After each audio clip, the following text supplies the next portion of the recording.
Fashion indeed tends to be cyclical, with trends re-emerging after years or even decades.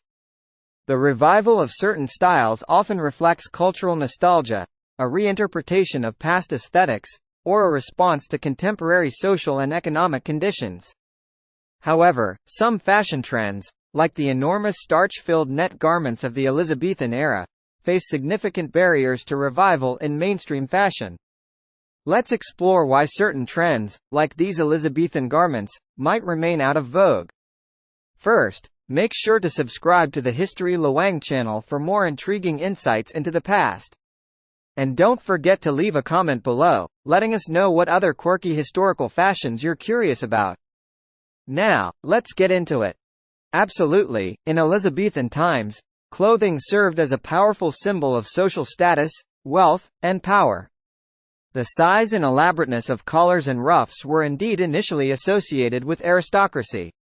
Wearing these large, ornate collars was a way for the nobility to distinguish themselves from the lower classes and assert their privileged position in society. The ruff, in particular, became synonymous with aristocratic fashion during the Elizabethan era. It was not just a decorative accessory but a status symbol, indicating one's wealth and social standing.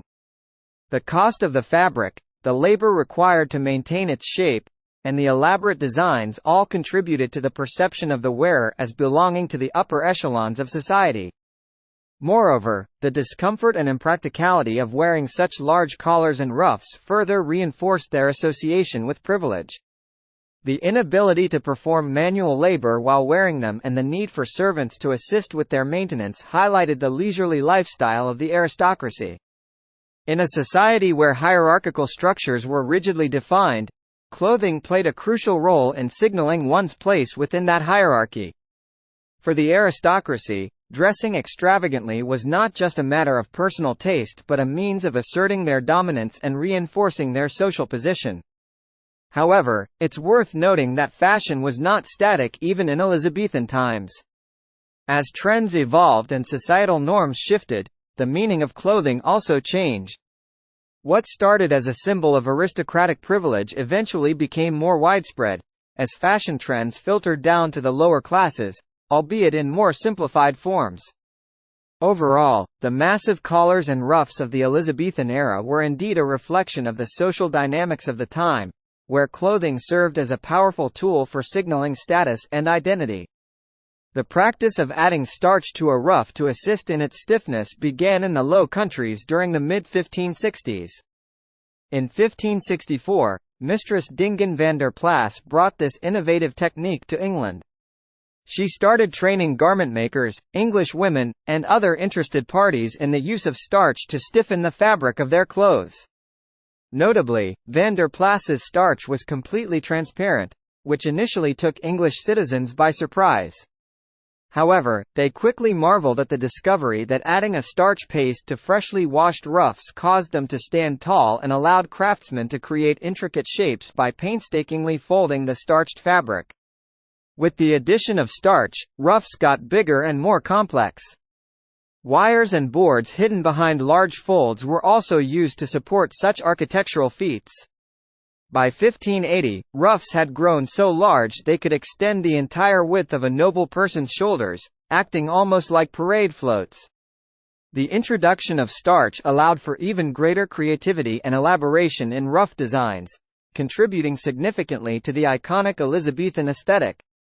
Lady Frances Cobham's remark in 1564 that 10 yards is enough for the ruffs of the neck and hands reflects the early use of fabric in ruffs.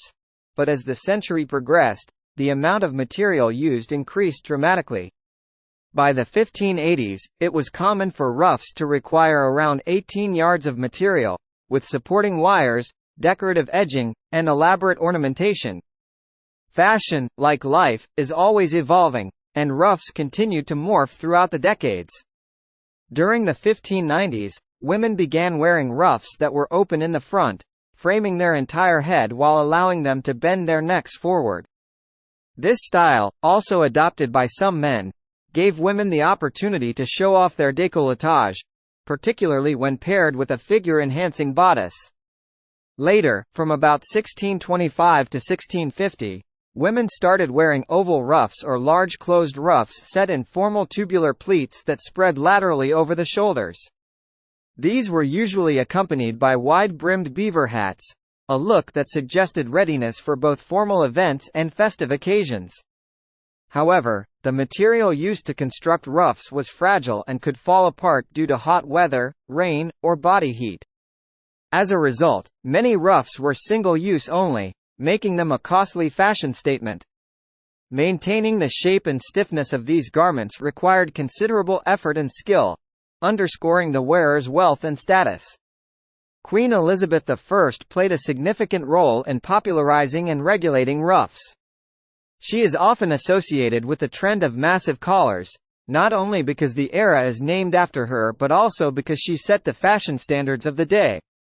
Elizabeth even took her influence into the legal realm, banning blue ruffs simply because she disliked the color and attempting to regulate the size of ruffs in public. Her efforts to curb the size of ruffs, though often ignored, illustrate how deeply fashion was intertwined with power and social norms. Throughout the Elizabethan period, ruffs were worn by men and women of all social classes. However, the introduction of double ruffs during Elizabeth's reign led her to forbid them, though enforcement was lax. By the early 17th century, falling ruffs became popular, functioning more like small capes than traditional collars, and were eventually adopted by both men and women. Despite their eventual decline in popularity, ruffs had a solid 70-year run and left an indelible mark on fashion history.